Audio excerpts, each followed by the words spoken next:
النهارده انا الحمد لله ربنا كرمني من واسع. يعني انا النهارده النجم الاعلى اجرا في مصر، والاعلى مشاهده، والاعلى مبيعا، وفهد البطل. احصائيه جوجل،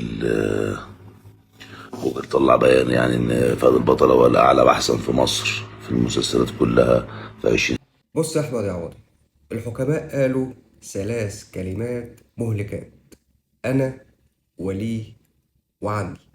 أنا قالها الشيطان متكبرا عندما أمره الله بالسجود لآدم فطرده من الجنة. أما لي فقد قالها فرعون طغيانا وقد أغرقه الله في البحر وجعله الله عبرة لمن بعده. أما عندي فقد قالها قارون زعما منه بأن ما عنده من كنوز بجهده وليس رزقا من رب العالمين، فخسف الله به وبداره الأرض. أما بقى إن جوجل طلعك رقم واحد، بلح. اهدى شوية يا أحمد يا عوضي، علشان اللي قبلك الغرور وقعه. تحياتي.